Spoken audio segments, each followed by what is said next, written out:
Kelly, so good to have you on, sir. We were just talking about Pauly Shore, and let's get into it. We're not going to tell them how this came up, but no. They'll have to just guess. This is how every podcast starts, with a Pauly Shore story. This was probably around 2013. We were in Charlotte, North Carolina, playing, as I said, a morning show, playing a couple songs on a morning show on NBC, and Pauly Shore was one of the other guests. So it was us. This was Monophonics, the band I play in, and Pauly Shore, and he was hilarious. And he was actually giving us a bunch of crap. It was really funny. You know, he kept referring to us as like the country band, and he was funny. He was really giving one of the hosts a hard time about. He kept asking her. He's like, I don't think you really like me. It was just an interesting thing, but he was very friendly and very funny. So that's my Pauly Shore story. That's a good Pauly Shore story, and that's a great way to start this podcast off. Kelly, so good to have you on here. Thanks for having me. Really appreciate it. What a way to kick it off with a Pauly Shore story. I know that's got to be the first for the podcast. It's got to be, yeah. I'm assuming so. I don't talk about Pauly Shore too much on this podcast. I bet he's been mentioned, but not this early. No, it couldn't be. No way. That's like a 40-minute in story. But we're starting off strong, which is nice. That's right. Were you born in California? Yeah. Yeah, I was born in Southern California, Los Angeles. Very nice. Yeah, born and raised. Not a bad place to be born or raised. Not at all. Yeah, no. Pretty. I've enjoyed my experience. I mean, I moved out of LA in 2000, at the end of 2006, and I've been up in the Bay ever since. But I frequently come back because I obviously have family, and my girlfriend lives down here. So yeah, and obviously work. It being LA, and we do music, so yeah, I get to come back frequently. It's nice. I definitely would never live here again. But I like visiting. And to visit Pauly Shore, of course. Well, that's what really brings me back here. Right, sure. Pauly Shore. Yeah. I mean, I hope we can keep this on an ongoing theme. Yeah. No, it will. He'll weave his way through this interview. He's the weasel, so that's all. That of course he's gonna weasel his way in and out. Of course. So Kelly, when did you get into music? Well, how old were you? Was this early on in your Southern California career? I grew up around music. My dad was a professional musician starting in the mid '60s. He caught the bug. He actually went off to college to play Division I basketball. He got a full scholarship to the University of Kansas. And he grew up in a very musical household. You know, he sang in church. His parents sang in the choir. His parents were like huge music fans, and very eclectic household. You know, everything from Mahalia Jackson to Benny Goodman to Duke Ellington, Art Tatum, a lot of jazz, rhythm and blues, and gospel. And my dad was from Troy, Ohio. So he went off to play basketball, and at that point he'd played a little bit of music, but then for some reason he started hanging out with these guys and they started playing music, and then he turned it into a 50+ year career, very successful. He toured and recorded with literally the best of the best. Yeah. I mean, everybody from recording to members of the Beatles, to members of the Rolling Stones, to people like Etta James and Taj Mahal, Joe Cocker, Bonnie Raitt, Crosby, Stills, Nash and Young, Rod Stewart, Peter Frampton, Dan Fogelberg, Ray Charles. I mean, I could go on and on. It's a long list. What a list, yeah. Yeah, so I grew up around that. That was like my dinner guest was like Etta James, or Joe Walsh.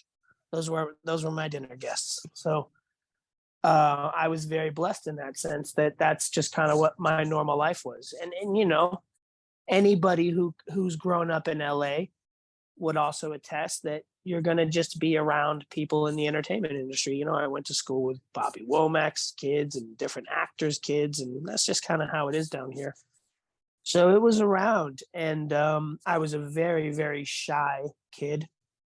But for some reason, when it came to something like a talent show, I would just kind of turn on the charm and get up there and just, all right, let's do this. And that was kind of the beginning, but I really wasn't comfortable with the attention. I remember that because at some point I did this talent show and I performed Johnny Be Good by Chuck Berry, and people just went wild. And and then it turned into like we'd be at like family things or visiting friends, and then it'd be like, hey, have Kelly do the Chuck Berry thing. And that was like being put on the spot when you're 7 or 8 years old. I was like, that made me really uncomfortable. Cause like I said, I was very shy and kind of just a quiet, insecure little guy. So I kind of backed out from that. But I also, did some child acting. So, I mean, my love for music was, like I said, it was immediate. I mean, I was obsessed with someone like the Thriller album was like my holy grail when I was a kid. Um, But what really like, blew the doors open was the summer before I went into 8th grade. Yeah, the summer before I went into 8th grade, I went to a house party, and it was like all kids my age, between 14 and 16. And and this DJ was just, man, he had the room in the palm of his hand, and every record he was playing, kids. It was like the first house party I'd ever been to that actually felt like a music video. You know what I mean? It was like packed, people dancing, sweaty, loud music, good times. Um, it was just like, and watching him control the room with each record he played, it was like fascinating. I'd never seen anything like that. Like I said, I grew up around music and seeing a lot of concerts and being able to see a lot of music in studios and live venues, but I'd never seen anything like that. And it just really opened my eyes up. And that same summer, I had seen DJ Jazzy Jeff do a routine on the American Music Awards, where he was juggling these records. And between those two things happening in a very short time between each other, I said, man, I want to get into DJ. This looks cool. This is like 1993, 94. So, you know, hip hop culture was still very much, society as a whole still really had their nose up at hip hop. You know what I mean? Hip hop's come a long way since 1993 in terms of the world embracing it and embracing the culture and giving it the props as like real music and a real artistic expression and all the things that we heard, or at least I heard, being a really big fan of that genre. People really kind of poo pooed it when I was younger. And then especially seeing someone like me, this little skinny white kid, just kind of just in love with the genre and the music and everything about it. There are a lot of opinions about that.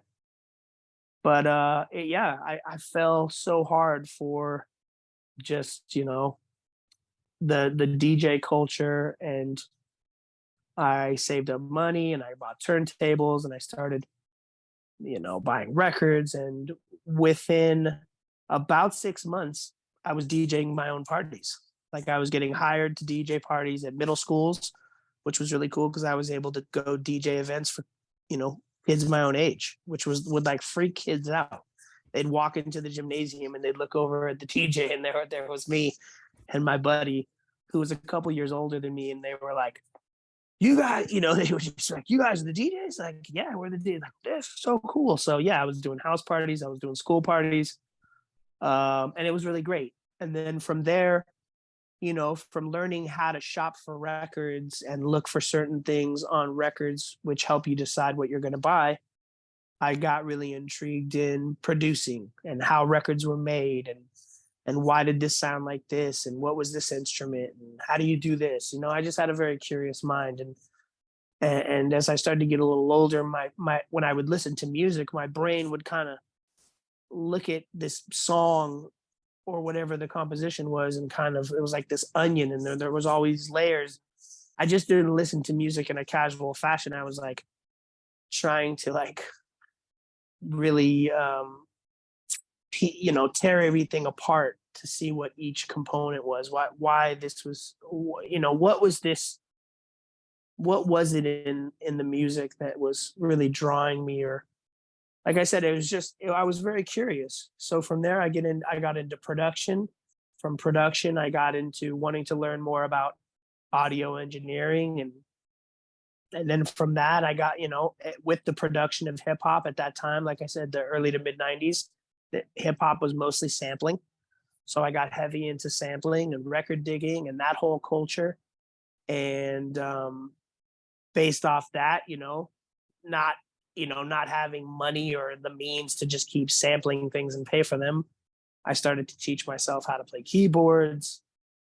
And that was kind of the beginning, and that was all by the time I was about 20 is when I really dove into teaching myself the keyboards. I was about 2021. But before that, it was all a lot of DJing and beat making and just figuring out producing and production and things of that nature. So that's kind of how it all started for me. It's quite interesting that it stemmed from hip hop, and trying to replicate that brought you to where you are today. Yeah. Oh, my foundation. I mean, anybody who knows my story knows that my foundation of what I do is really built off. I mean, it's definitely built off, like I said, I grew up in a house full of music, and I've been able to be exposed and really be around a lot of amazing people. I mean, legends. And my father being my biggest influence is definitely a big part of my foundation. And his foundation is rhythm and blues and jazz and soul music and stuff. But yeah, my own passion and my own path is definitely built off of hip hop. Definitely. What was your father's reaction when you started playing the keyboard and trying to figure it out for yourself in your early 20s with the piano? I think like most parents, I mean, he knew that I was very passionate about music and that I loved it. And, my parents were both, I mean, like I said, my mom was the one driving me to these DJ gigs. I was in middle school, so it's not like I could just get in my own car and drive to these. So my mom, being the amazing mom she was, we would load up her station wagon with all my turntables and mixer and records and PA, and she'd drop me off at these parties and then pick me up after. So my parents were both really supportive. I think his reaction to me getting more into playing an instrument was at first just kind of like, okay, that's cool. He wants to get into this, and obviously he would answer any questions or help me in any way. But I think it took a few years of him starting to see that I was actually like putting in the time and improving and actually taking it really serious, to where he went, I remember the moment where he was just like, yeah, man, you're crazy enough. And he meant by that, like, you're just crazy enough to get into this business, because as anybody would tell you, it's a tough business, just like all avenues of the entertainment business are. It can be a rough ride. And I think once he saw how serious I was, I think he, just respected my work ethic, and that I was willing to put in the hours and the time to try and improve. Right. Would you have the same relationship with music that you do now if not for your parents kind of helping you and like, hey, this is good that you're doing this, and kind of guiding you in some of a sense to like, hey, this is what we're No, listening to I and don't stuff? think so. I think there's something deep inside my genes that I got from my dad, just like I think he got from his parents, because my grandmother, supposedly, I never actually got to, and both of my grandparents, I guess, is what I've heard, is that they both had beautiful voices. I guess my grandfather had like this Irish tenor that was like, could make a room stop. You know what I mean? So from what I've heard, they were both very talented singers, but being that they were like, you know, middle to lower class in the middle of Troy, Ohio, it's not like anybody was going to pack up and go move to New York City to pursue any, you know what I mean? Right, right. So, but I definitely would say that my relationship with music would be, I don't know what it would be without, my dad, me being able to, him passing that gift to me. And then, like I said, um, the immeasurable amount of support my mom gave me. So, It's a good deal. yeah, I got lucky. I got two good ones. I mean, it's a pretty good parent for you. Yeah, when it came to being supportive and not, like I said, man, people got to remember it's easy to like forget, but anybody could tell you it was like the fact that my parents never once blinked an eye at the fact that I was listening to hip hop and rap music at such a young age. They never questioned, it's not like they were pushing NWA on me, but they never were trying to censor things. They knew I was smart enough to know that, like, it's not like I was going to join a gang and, think I was some, tough guy. They really could see that I just loved the music and the fact that they were just so supportive it's really amazing. I'm very lucky. Absolutely. And you are a tough guy now though, right? Like that is you Definitely. finally I became mean, one. man, it took a long time, but I think I've achieved that. Right. Yeah. I mean, it does take a few years to be a certified tough guy. That's true. A CTG. That's right. I like to CTG. Yeah, that's good. So when did you start singing? Was that kind of within this time frame of getting behind the keyboard, or did that come a little bit later? No, that came much later. That came about 10 years later.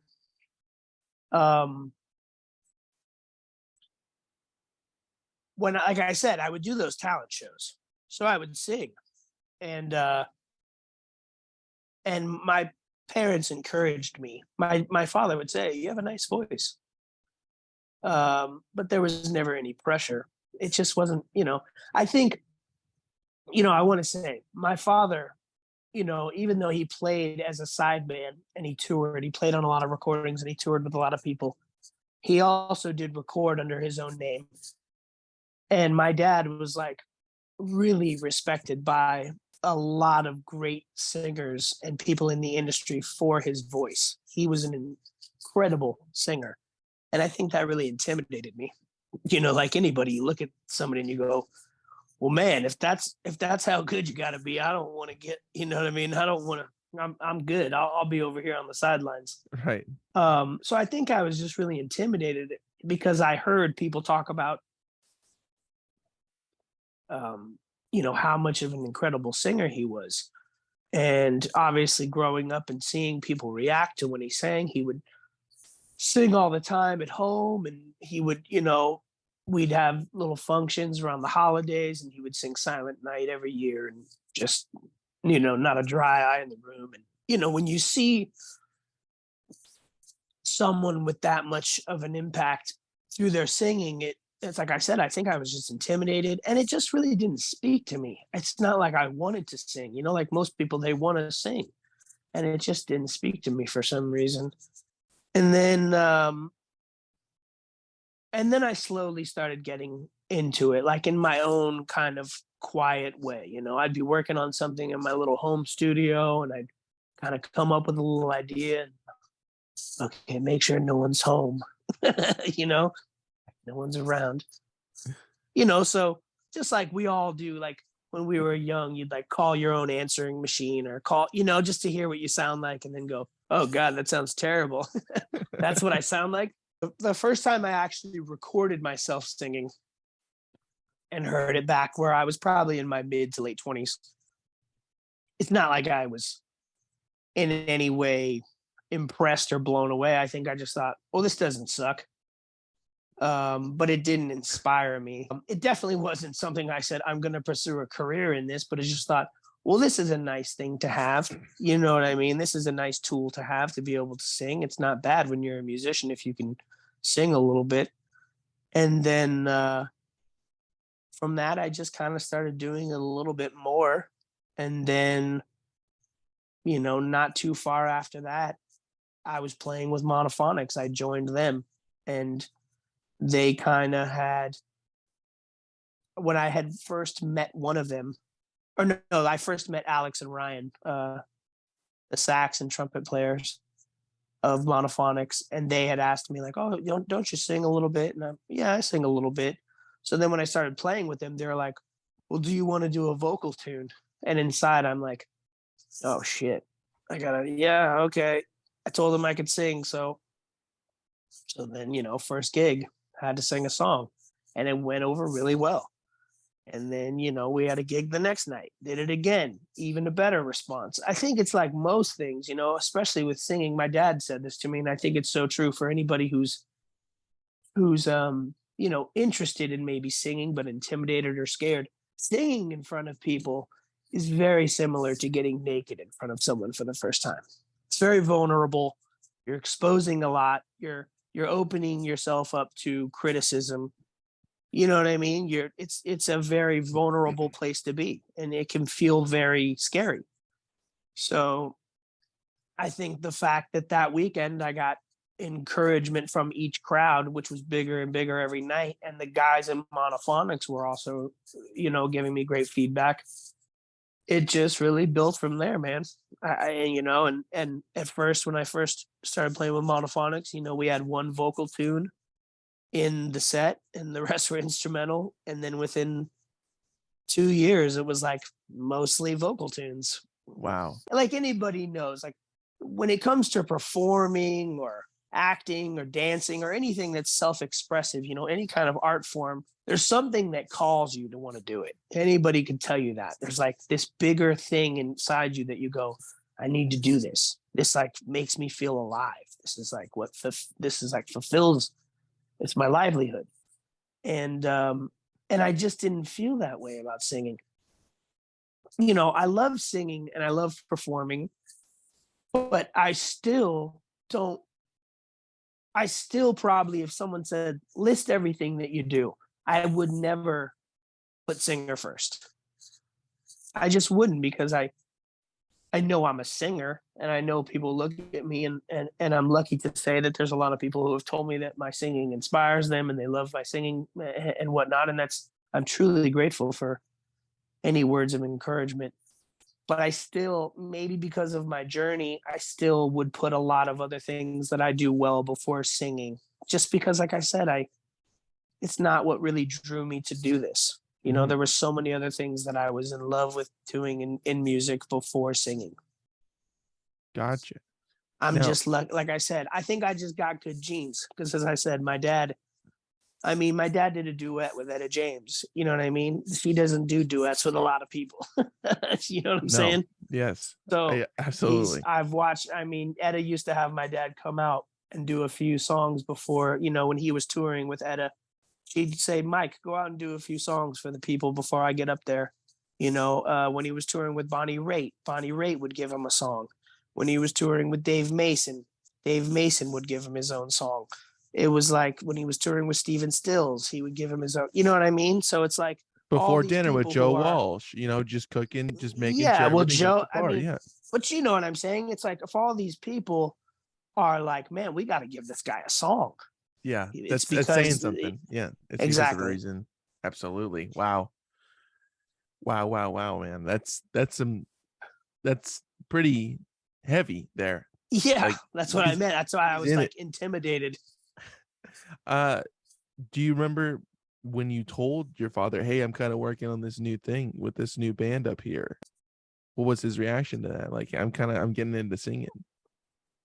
What's funny is I kind of kept it hush hush, because I remember that I think in the back of my mind I went, all right, well, I'm going to tell him only so much. And then I know they're going to eventually come up to the Bay, and they're going to want to see a show, because like I said, they've been so supportive. And so I knew eventually they're gonna see a show. So I kind of wanted to like not say too much.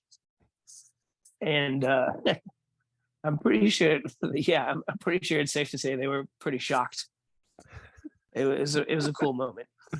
Yeah, that's got to be. It's Yeah, like, hey, Evan. they weren't expect. I know that they weren't expecting it. You know, so it was cool. They said we really thought that you were going to be covering some Chuck Berry here, but we were pleasantly Yeah, they surprised. said you're not doing Johnny Be Good anymore. Come on, that's the classic. That's a staple. That's a staple in the repertoire. It is in my repertoire. What originally drew you up to the Bay Area? The vibe and the community. You know, I was having a hard time really like finding the right people to, the right scene, the right people, the people that I really liked. In terms of what they were doing around here were older than me, and it seemed like, you know, LA can be a little cliquey, it can be a little competitive. And no, now LA, no, yeah, I know, come on. It's shocking. Nobody would expect anybody to say that. No way. But yeah, I think it was a sense of just going up there and feeling like it was just less competitive, there was less of an edge. And obviously it's the Bay Area, there's a lot of very rich and wonderful musical history in the Bay Area. But it's not like one of the biggest cities when it comes to the entertainment industry like LA is. So I think it was multiple things, but the biggest thing would be just kind of less pressure, less BS, more SF. Got it. Yeah. It's just kind of it was the kind of thing that at that point in my life really just, it drew me in and I felt more inspired. Gotcha. Now you joined Monophonics for the first couple of shows. This is in 2006-ish, correct? No. So Monophonics was a band before I joined for at least 5 years. Right. So those guys were all like friends in college. So Monophonics was like these two separate bands that merged. There was like these two separate, yeah, exactly. It was these two separate, and a couple of the guys in each group kind of knew each other, and that's how they started kind of cross-pollinating. And then, yeah, like once they finally formed, and it was Monophonics, that was around 2005, 2006. So you got your date right, but I didn't know those guys yet.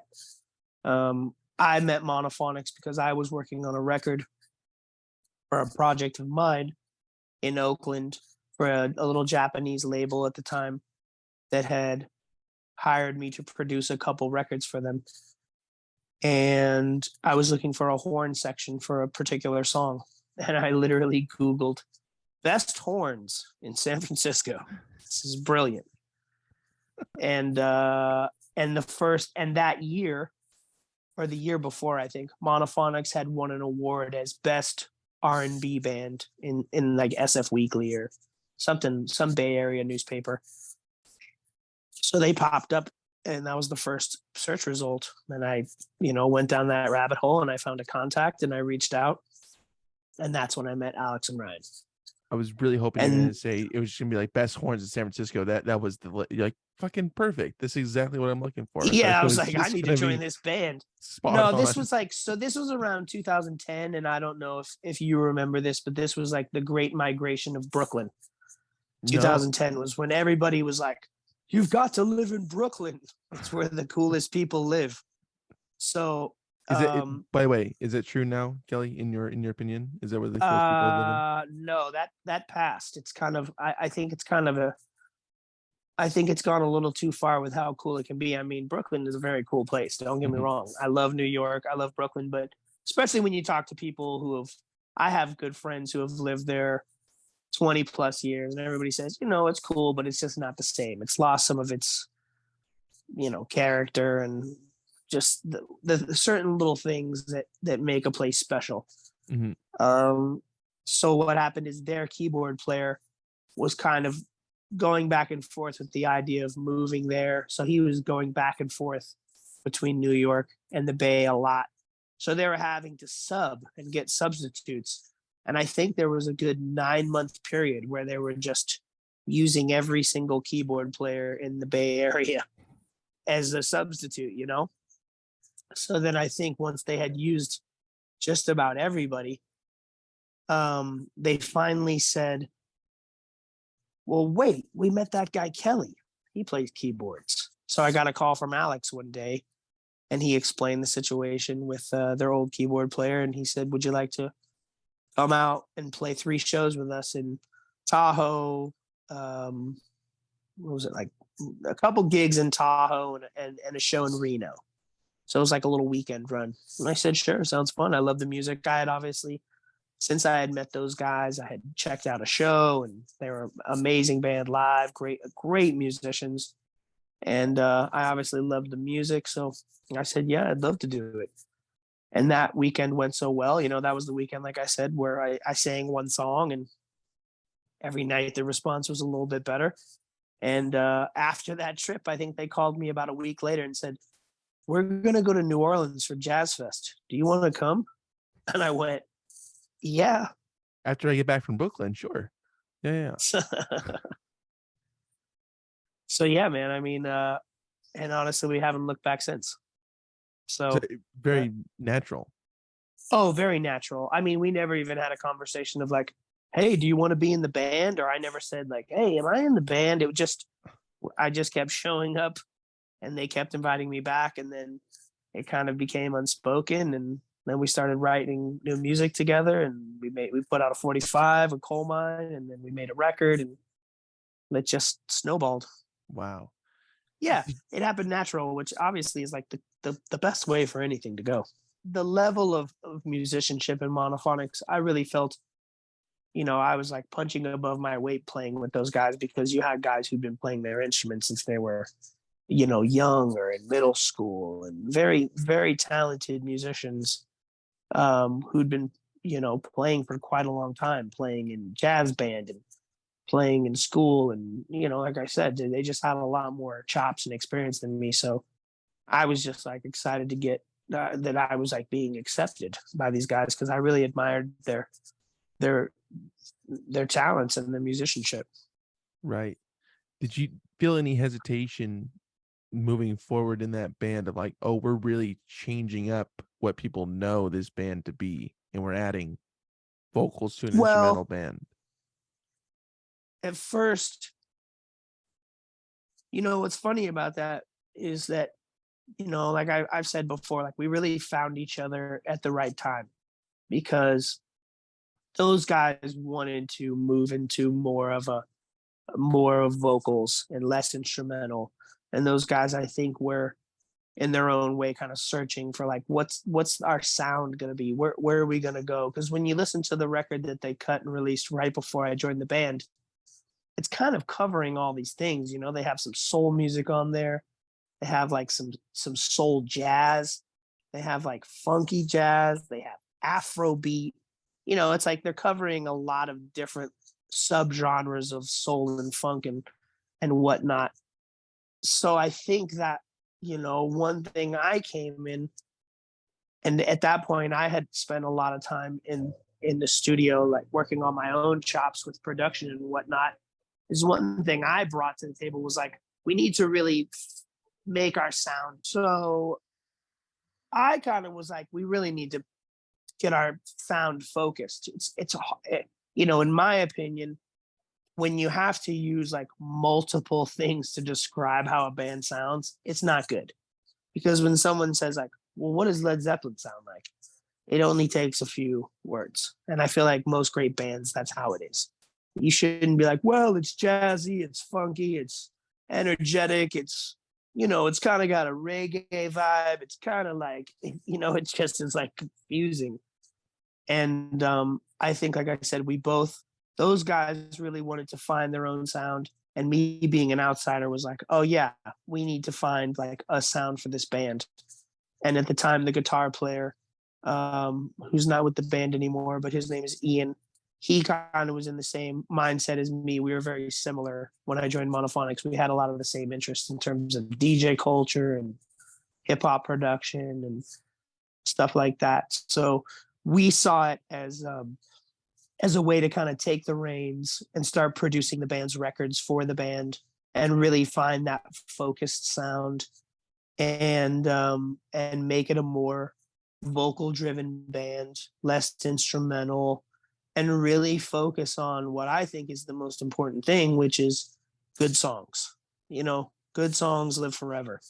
I think that's anybody who's listening to this who's like trying to get into music or start a band. Songwriting is such an important tool because if you can become even somewhat successful at songwriting, I mean, you can, that's mailbox money and that's forever money. You know what I mean? And as much as I appreciate the deep levels of musicianship that classical musicians have and the improvisational chops of jazz musicians and how deep and heavy that all goes and that way of, you know, self-expression, the art form of all that, it doesn't, it's not going to make you like being a really great, you know, saxophone player is cool, but no one's sending you checks in the mail because of all the cool solos you played in a nightclub. And so I think that finding balance between being great on your instrument and also writing good songs is a really important tool. So that became the focus. It was like produce cool records with great songs, great melodies, great lyrics, you know, great musical performances, cool production, sonically appealing and interesting. So that's where we put all our energy into. Right. Now you stepping into this kind of being new with this whole like let me Being in a create band, yeah.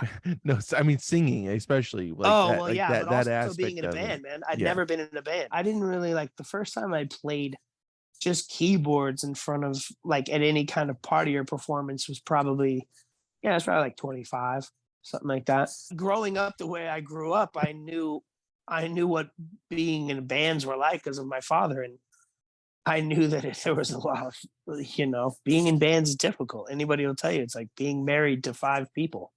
Right. It's not, you know, you're in five different personalities, five different moods that day, five different, you know, it's like it can be, being in a band can be tough, Yeah. but And obviously also it's worth really it because when rewarding. you, Yeah. oh, well, I was just going to say, it's obviously always worth it because when you get on stage, the magic happens, you know, everything starts to click and you look out in the crowd and people are having a great time and that's all that matters. Right. Uh, so when you started kind of penning songs for this, did that come easy to you? Or like, oh, okay, like this is, I understand how this is supposed to go, or were you just coming at it just totally Nah, man, it was blind? like fake it till you make it. It was like I'd always liked writing. I was good at creative writing in school. I was like, I liked, you know, I liked that. I knew I could do it, but real, I didn't have any real practice at it. I just dove right in with no hesitation and just said, I'll do it, you know, and I did it. And I've never looked back, you know. The one thing I can say that's always been helpful is I've just always been honest with what I write about. I'm vulnerable. You know, most of the things I write about are very much like personal experiences or things that are close enough to a personal experience or maybe something I've written, you know, read about, but I can kind of put it in my own, you know, put it in a way that it feels very personal. So I think that's my biggest strength as a writer is just my vulnerability and my honesty. And that's key. Imponents, Yeah, components, yeah, it is. imponents. That's not a Yeah, word. Imponents. It's not a word. Components imponence is is. what we could be after today. Yeah. Maybe No. Webster's listening. Webster. I think Miriam is subscribed, but not Webster. Anyways, let's get on it. It's time to add some new words to that thing. That's that. Yep. I feel like they're only adding slang nowadays, so this is good. This is a bigger word than just Right, like the this is wheeze. better than like no cap. Yeah, exactly. Or or the wheeze. They also Or the put that one in. wheeze. There we go. It was He just weaseled his way into the nice job. I had to get that in. I kind of shoehorned You it in at gotta the do it. end, but hey, those are the rules. So Yep. what are you gonna do? So Kelly, I mean, this is you're jumping into this, and what was the first album that you were part of? Was it the technically the second one? for the group? No, it was In Your Brain, 2012, which came out on Ubiquity Records. That was the first record that I was a part of. Before that, like I said, we recorded a 45 for Colemine Records in 2011 called Like Yesterday. And that was like the beginning of recording with Monophonics. And then In Your Brain came out in 2012. Wow. So Yeah. it was pretty, everything was happening like bang, bang, bang.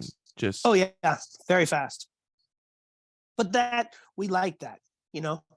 That was definitely what we were young and hungry, and that's what we wanted. I mean, once we all settled in with each other, you know, you have that discussion and you go, are we going to go for this? You know, are we going to go full speed and really take the chance and go for it? And everybody was game, and that's what you need, all hands on deck. wow. Yeah. Good deal. Now there's been what, 4 since that album that has come out? There's been 1, 2, 3, 4 LPs and an EP. Do you have a favorite? No, I don't have a favorite. Honestly, I thought I was gonna stump you with that. I help write these songs. I know it's hard, but it's like I help write these songs. I produce these records. I engineer them. I'm too close to them. They're like they just are memories, and they're really like stamps in time. So they really represent like what was going on in my life and the life of the band. And I mean, there's definitely certain things where I go, man, I really love this moment, or I really love this or that, but I can't say I have a favorite. There's certain things about each one that I really love. So Did you still feel shy when you were first joining oh yeah. Monophonics? Oh yeah, man. I was scared shitless. Of course. I mean, like I said, I didn't grow up performing with bands, or yeah, it took me a minute, you know. And the best thing, it's kind of like being, I always put it to this, it's kind of like being the little guy on the football team. You know, I just knew that if I was up there giving my all and really trying to, I come from a background of seeing some really incredible performers, and I know that people are taking time out of their lives. They're paying their hard-earned dollars to come see us. I want to put on a show. I want people to walk out of there and feel like they got, you know, what they saw was way beyond what, you know, the price of admission. So I just try and leave it all out there every time. That's the only way I know how to do it, is like go out there and give your all, no matter what. 5 people, 5,000. I know it sounds so cliche, but that's really the only way to do it. You can't pick and choose when to like try based off the audience. Right, you're So not the gonna only thing I knew how to do. phone it in. Yeah, exactly. It's like that's not a good way. You know, practice makes permanent. So it's like what you want to do is like I just faked it till I make it, in the sense of, hey, I'm gonna get up here. I'm gonna make sure I know the material before we show up to the gig, and I'm gonna do my best. And when it comes time to perform these songs, I'm gonna give 1,000% plus some, and I want people to feel the joy coming off of my performance to the point of where they can't help but enjoy the performance. so in other words, just kind of wing it. Yeah, man. I mean, just like, I mean, that's really what it was at first, man. I just knew that, like I said, I knew enough about performing that if I looked like I was just like working my ass off up there, that people can't, like, they can't really, they can't be mad at someone who's up there going, man, that guy's working hard and he's having fun. It's pretty infectious when it comes to musicians. If you see someone up Absolutely. there, they sound good, and you can tell they're really putting a lot of love and effort into the performance, you can really only admire it. Sure. Good deal. Are you surprised with the success that Monophonics has seen over these past few years? No, I wouldn't say I'm surprised, because we've stayed with it, and I think that's one of the biggest. I think that's one of the most important things is you've got to just keep going. Keep your head down, keep creating music, keep doing shows, keep touring, keep making records, and And how far you'll go, you won't know, but you'll definitely grow if you're willing to put in the time and be patient. It's you're going to see growth. There's going to be rewards. Like I said, how big those rewards are, I don't know. I think there's some certain situational things and certain luck and different things that go into how big or small a band becomes or doesn't become.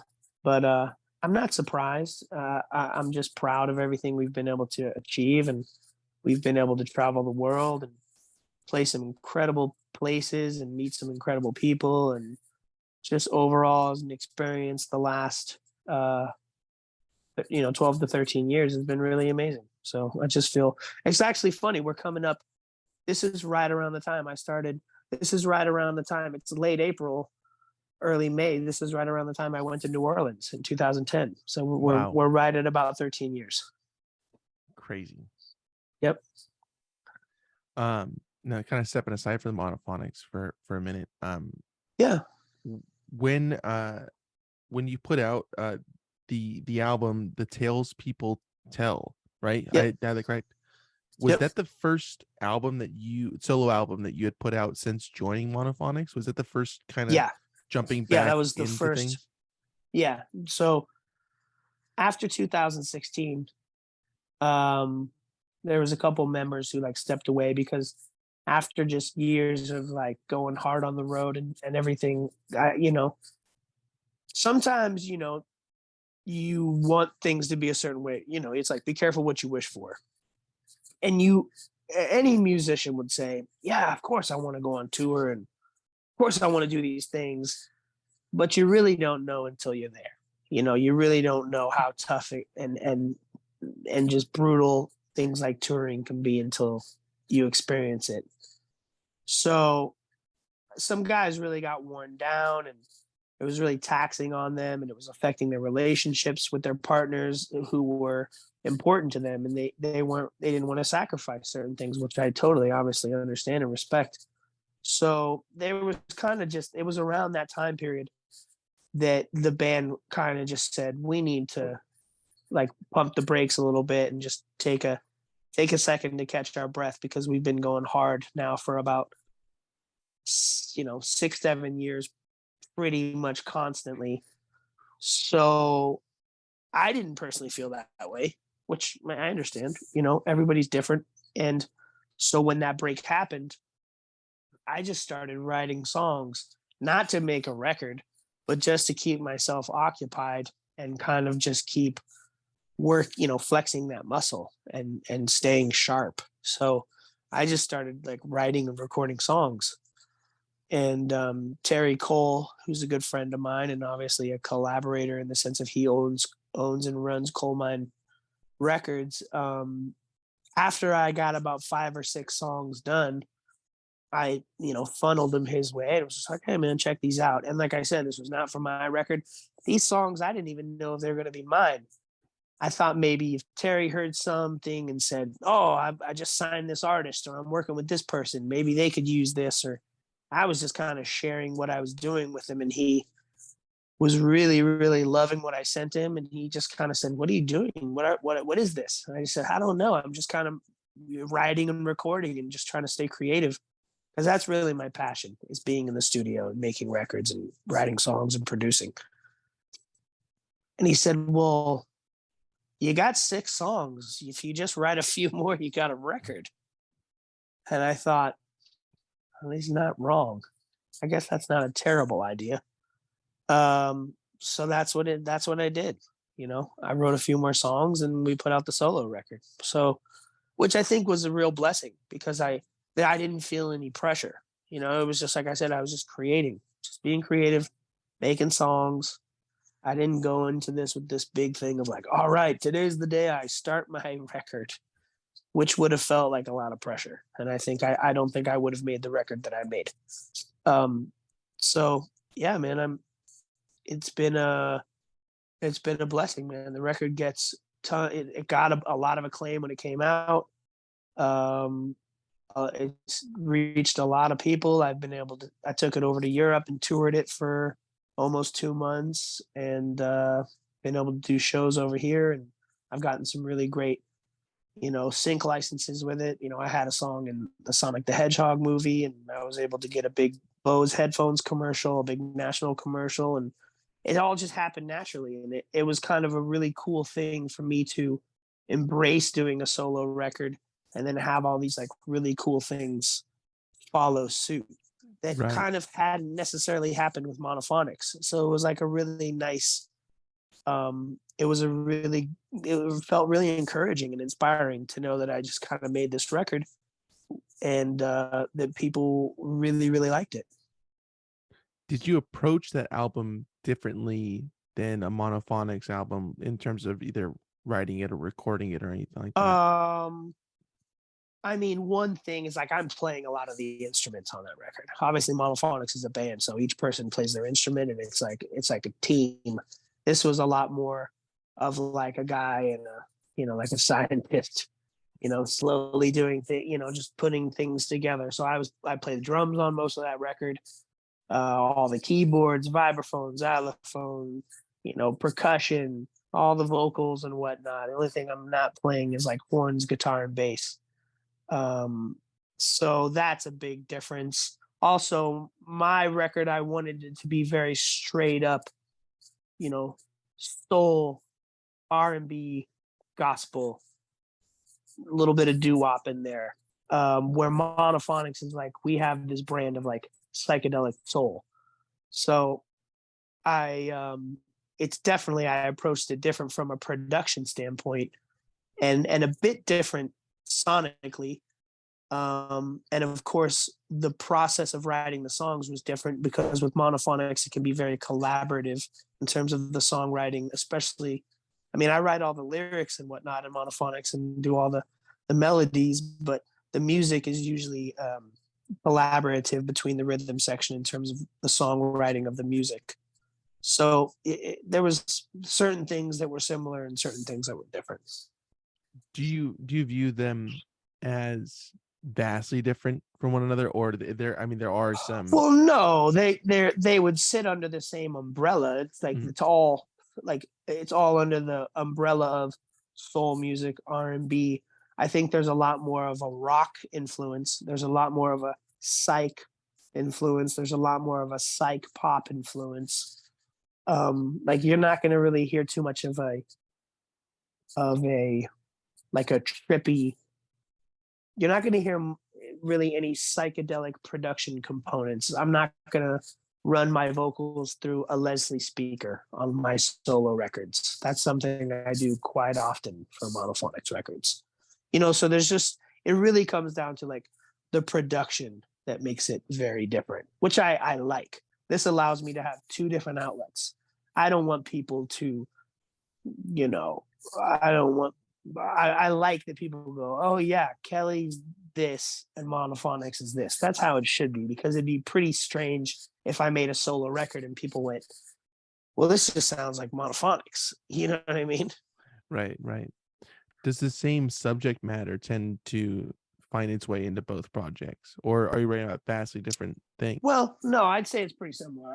I obviously, given that it's soul music and it's rhythm and blues and it's American music, American popular music. Obviously, I write about love and relationships a lot.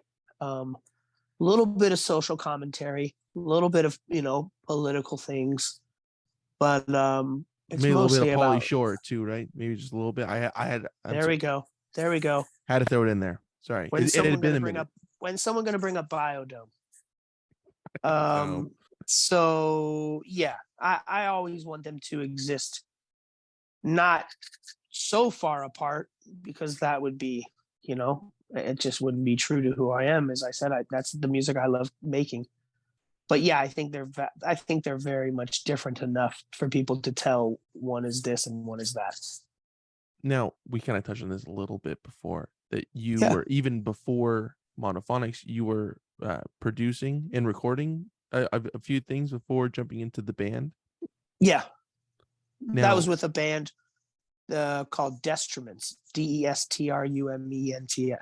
oh, That was me and my friend from high school named Jesse Kramer and another friend of ours named Sean Wilson. Jesse played the drums and Sean played the bass, and yeah, we did a lot of like kind of like production team stuff, the three of us. And then like it's funny enough, we actually when we all moved to Oakland together that year from LA. And when we moved, the first person we started working with was a rapper who had just signed to Hieroglyphics label. If you're familiar with the Hieroglyphics rap crew from Oakland, which is like Del the Funky Homo Sapien, which is like Deltron 3030, and Souls of Mischief, Casual, Pep Love. It's like a big crew of different MCs and producers from Oakland called Hieroglyphics. And they had just signed an MC named Mahershala. He went by Prince Ali, but his real name is Mahershala Hasbaz Ali, who has now become a very, very successful Oscar award-winning actor from Moonlight and the other movie, what is it, The Green Book? Wow. I can't remember the name, but yeah, he's gone on to have a very successful acting career. And he was acting back then, but he was actually really focused on his music at that time. So we would back up people like him and produce for him. And like I said, I was working on some different records for a Japanese label. So yeah, I was at that by the time I joined Monophonics, I had spent a lot of time tinkering and really like working out my chops in the studio. And that's why I felt comfortable when I joined Monophonics to say to Ian, we can do this on our own, because those guys were like hiring an engineer and going into a studio and basically using people to help them make these records that really didn't understand the music they were making. And then when I would talk to them about those past records, they would really talk about them in a way of, we don't really even like these records. I go, well, that's not good. You guys spent a lot of money and hired these guys, you know? And I think what it came down to is, you know, when you're having people help you create your vision, but they don't really understand the vision, it's going to be hard to look at the end result and be happy, because you don't have the right people on your team. So with myself encouraging Ian, we said, we're going to produce this record. We're going to record the record. We'll do it at that point, I was living in the Presidio in San Francisco, and we're going to make the record in my basement. And that's what we did. We met up every Saturday or Sunday for probably 2 to 3 months, and we wrote and recorded. And then those guys would go away for the week, and Ian and I would work on whatever we wrote and recorded. We would produce it, add elements, and I would write lyrics, and then they'd come back the next week and we did it again. And that's how In Your Brain was made. Wow. Has being on both sides of the table on making music, especially your own music, has that influenced the way that you've gone on to write certain things? I mean, it makes you just constantly have to zoom out. You really have to look at the big picture when you're making these records. You can't get stuck on the little tiny details, because if you do, it's going to take you forever, because there's so many things you could focus on when it comes to, you know, these tiny details. You don't want to get, you know, in my opinion, it's about a vibe. It's not about perfection. Every great band or every great recording, there's mistakes, there's imperfections, there's things that are definitely far from anybody saying that is perfect. And I think that is what I love about music, and what's so charming is that you could listen to a really nasty, funky 45 from 1969, and it kind of sounds garagey, and the musicianship isn't great, but there's just something in the record that you go, man, this is vibey. Like, these guys probably sound like they're in college. They're not really skilled on their instruments, but they're playing it with passion, and the way it was recorded is cool. And it just has a thing that speaks to me. And I think that's what I always go for, which is like, you know, just try and capture a vibe. That's way more important than capturing perfection or doing something 100 times till you do it exactly how it should be. Sometimes it's enough to just say, okay, there's a couple of little mistakes in there. No one's going to notice. You know, I'm not talking about train wreck mistakes. I'm talking about there's a little clam here on the guitar, or drummer dropped a beat for 1 second. It's like these are very minor things, and I don't like to get caught up in that. It's like I'm more focused, like I said, on the big picture. I'm constantly zooming out, thinking about this song with this song, and this has this, and okay, we already have enough bridges. We have 6 songs that each have a bridge. We don't need any more bridges on the record. Okay, we've got 5 songs with intros. We don't need another big intro. Okay, we've got this many songs with fade outs. We need to write some endings. I mean, it's like you really got to look at the big picture, tempos, everything that goes into making a record unique. You know, it's peaks and valleys. You want some slower things. You want some mid tempos. You want some up tempos. You want, unless you're the kind of band that, which obviously there are lots of bands. It's like, hey, we write songs that are like this. We write mid tempo, melancholy thing. You know, it's like whatever your bag is, that's what you do. But for me, when I'm making records, I'm really constantly just zooming out and trying to think about the big picture and the end result. Even from like the first day of starting the record, I'm already like, I mean, that's like I said, even back when I was a teenager, that's how I heard music. I'm like peeling back these layers on this song I'm listening to. And I have all, you know, it's just how my brain works. It's a blessing and a curse. It's great. Yeah. What do you want people to take away from the music that you make, Kelly? As long as it's, you know, I mean, it's the same thing that it does for me. Music just, it's the most important thing to me. It just makes me feel, man, I mean, it's inexplainable. Like I said, it's my livelihood. All the things music have done for me in terms of getting me through bad times, good times, being the soundtrack to amazing moments in my life, to, you know, sharing moments with friends or partners or family. I mean, it's just, I really want it to be the soundtrack to people's lives, and I want them to use it, you know, to, you know, when they sit around with their friends, turn on my music. When you're feeling sad, turn on my song. I just want it to be a thing where they look at it as, I like this artist or I like this music because it feels, like I said, honest. I really think that's an important word for me, is like the honesty that goes into making these records is, I want people to feel that, because I think it's important. You know, there's a reason why it's called the entertainment industry, but that doesn't necessarily mean that when it comes to the art that's inside the industry, it doesn't mean it needs to be, you know, full of fluff and all the things that could make something seem more exciting. I just wanted to make a positive difference in people's lives. Awesome. Kelly, thank you so much for being here. Oh, thank you, man. It's been a really pleasure, Jacob. appreciate it. I appreciate talking to you. Yeah, man. Yeah. But before I let you go, I got some promo to do. So, Monophonics, music streaming everywhere, wherever the people get their music, that's where you could Oh, find yeah. it. They can find the records at coleminerecords.com or through the Bandcamp. Yeah, man. And I know you didn't mention it, but I also have and I will say this, I had an amazing Christmas record. So if people do like Christmas music, it's called A Joyful Sound. I put it out in 2020. I think people will dig that. Right. So that's my own promo. Right. Well, I was getting to that. Yeah, our music is widely available, all streaming services.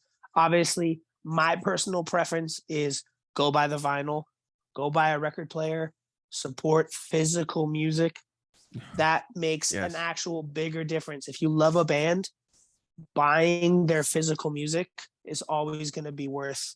You're going to have to listen to my song a lot on Spotify or YouTube or Pandora or wherever you listen to, you know, whatever streaming service you use. You're going to have to listen to my song a lot to get $1 to get to the price point of what I get when you just buy my record. So, and that goes for any artist, you know. It's very, if you very want important to support the bands you love, buy physical. Buy it in the physical form. It's an important way to experience the art. Right. And the people can get that physical form once again at coleminerecords.com or through the Bandcamp at monophonics.bandcamp.com. Those are the best places you can go and support this guy and this band. And everybody can stay up to date with also the merch at monophonics.com. Also Yeah, yeah. go We go buy also some have great merch too. T-shirts. Yep. Any posters, T-shirts, sweatshirts, all the things that we All the need thing, yeah. to not be walking around naked. Everyone needs that. Yeah, exactly. Yep. And everybody can stay up to date with news and releases and tours and all that good stuff by Yep. following you guys on Instagram at Monophonics. That's the best Yep. place, right?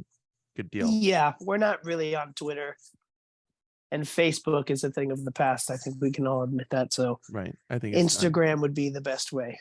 Instagram at Monophonics, and you can find Kelly's solo music streaming everywhere, right? You're wherever the Yeah, people same thing. get their Yep. music. Good deal. Colemine Records. Bingo.com, best place, right? Yep. Also the Bandcamp, kellyfinnigan.bandcamp.com. Really good place as well, correct? Yep. Bandcamp is a wonderful, they're doing great things for artists. Really, really love what they're doing. Good deal. And the people can also stay up to date with news and releases and tours and all this good stuff by following you on Instagram as well, correct? Yep.